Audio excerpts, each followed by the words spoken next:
She came back one day from a long while of rock-picking under the gnarly trees.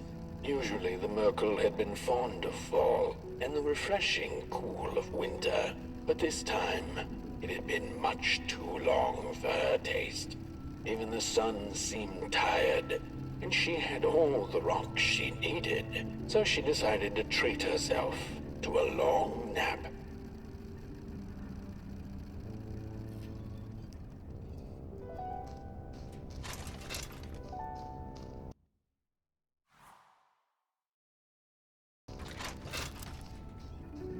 The Mёrkl dreamt many dreams of the mysterious moon and the critters living within its craters, and of the ocean and its deep secrets known only to the sea creatures and the corals, and of the twinkling stars that had so much to tell, but they were too far away to be heard. All of it intertwined in a colorful tapestry.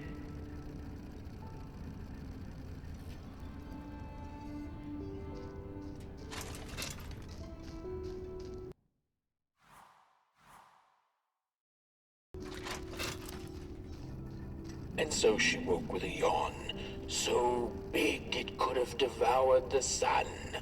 She had slept for just about a decade. A decent nap by Mёrkl standards. She smacked her dry lips, looking forward to what the new dawn had to offer as she left her lair and went out into the cool night. "Wait a minute," she exclaimed. "Night?"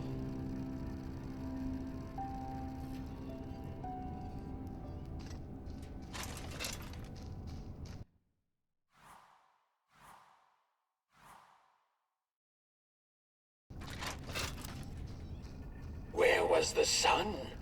Where its warm rays should have been there was only the vast night sky, not a star on its face. Well, the Mёrkl mumbled softly to herself, winter was late, so now the sun must be late too. Proud over her sound logic, she went back to her lair to take a complimentary nap.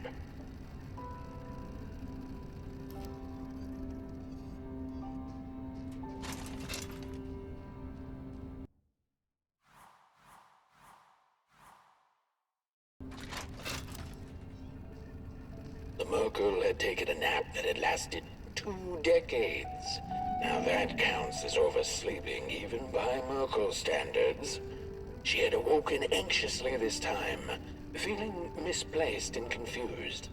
The confusion grew further into panic when she was greeted not by the sun's life-giving caress, but once again by the silently mocking night sky.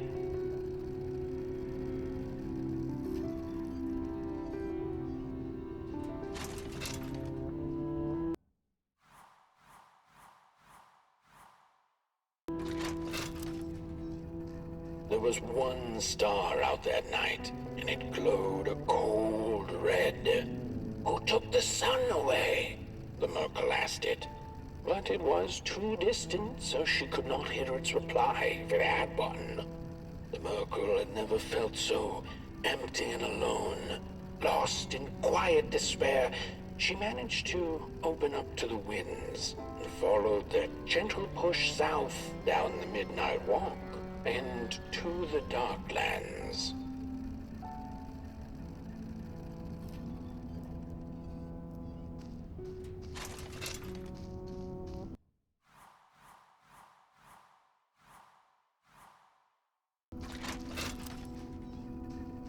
Along the walk, she met the old soul fisher with whom she'd shared many a teacup in her days.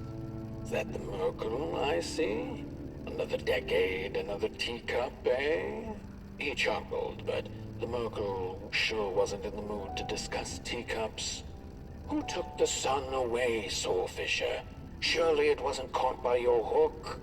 After pondering for a good minute, the soul fisher answered, well, there have been whispers among the fish and corals about a loathsome, hungry Mölgrim roaming the swamps. Perhaps it knows.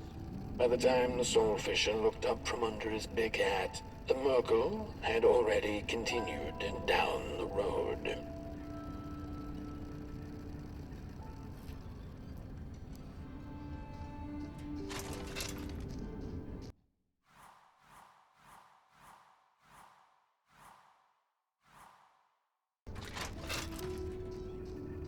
After a long while of following oversized snail-like tracks in the mud, trudging deeper and deeper into the mushroom-ridden swamps, the Mёrkl heard a harrowing howl. Up on a hill stood a looming figure, dark and still in the quiet of the night. Lo and behold, the Mölgrim, she thought to herself in slack-jawed awe. She greeted the creature with a quivering voice and, unable to restrain herself, asked, "Do you know who took the sun away?"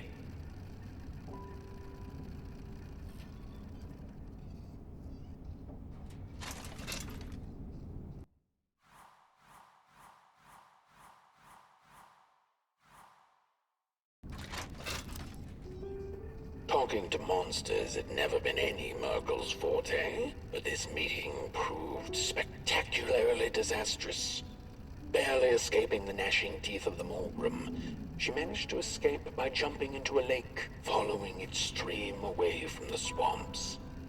Although the Mölgrim was far behind her, she could still hear its melancholy howl. "Mad with grief," she mumbled, "as I will be unless I find the sun again." Tired from running, she searched for shelter and found a dark, dank cave. Cozy, even by Mörkl's standards.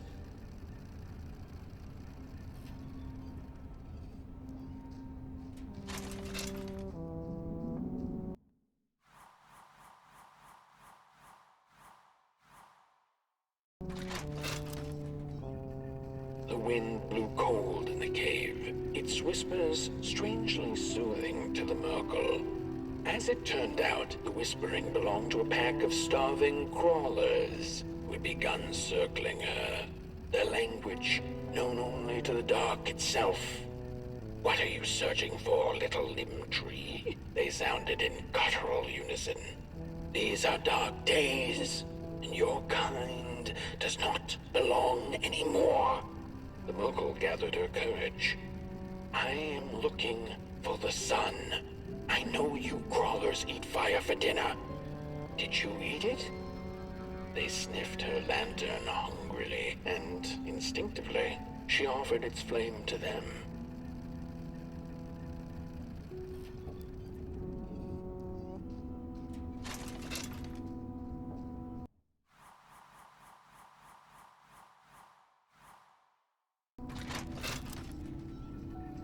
The crawlers cackled like mad chickens. "Keep your fire, Clayling. Take it to the dark itself. Mayhaps there you shall find answers." And before the poor little Mörkl could shriek, the crawlers had gone with the wind. Knowing not where to find the dark itself, everything looked pretty dark to her. The Mörkl found her way back on the road, further away from home than she had ever been. The hills were looking stranger by the hour. The rocks upon them seemed to move. They were the head people, a peaceful yet grumpy sort who didn't take kindly to somebody's perusing their lands. They muttered at her as she passed them, but she couldn't make out their words. "What's that, little headlings? Are you saying you know who took the sun away?" But the heads only grunted and rolled away, back to the safety of their huts.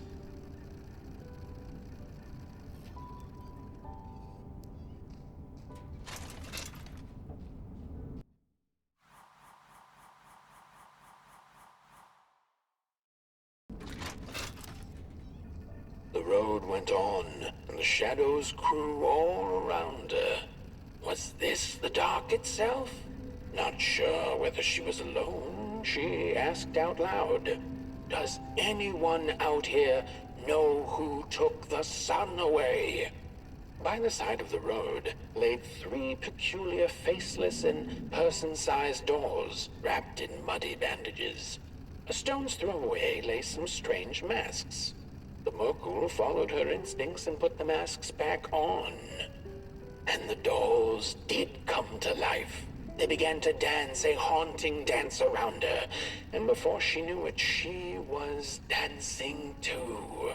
When it was all over, their masks fell off and they went back to lifelessness. The Mёrkl silently thanked the dolls for the dance and went on her way, deeper into absolute darkness.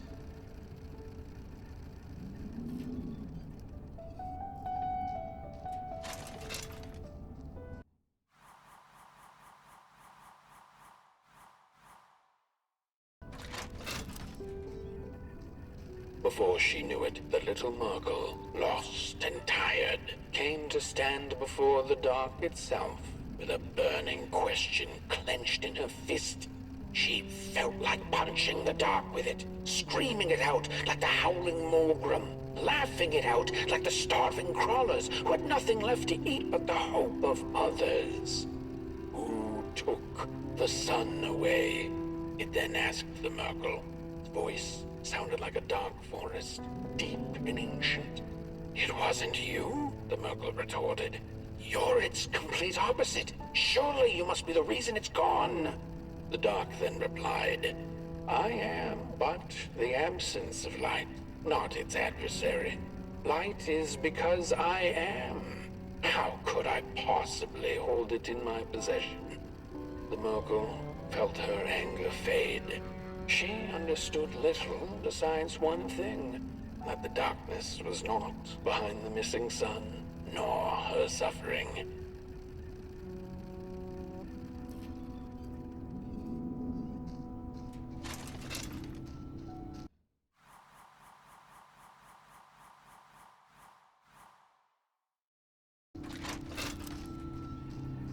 Had her journey been for naught?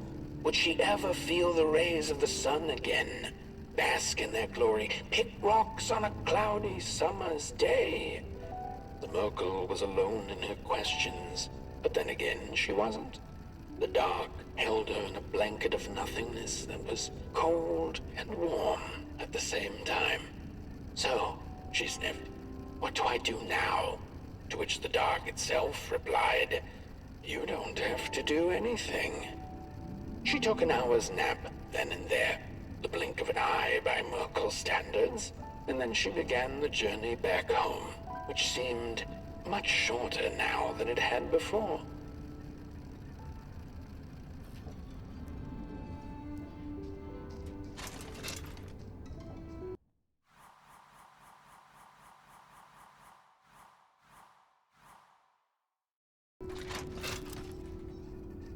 Back home on her hill, memories of the Mёrkl's many encounters along the way came circling back into her mind.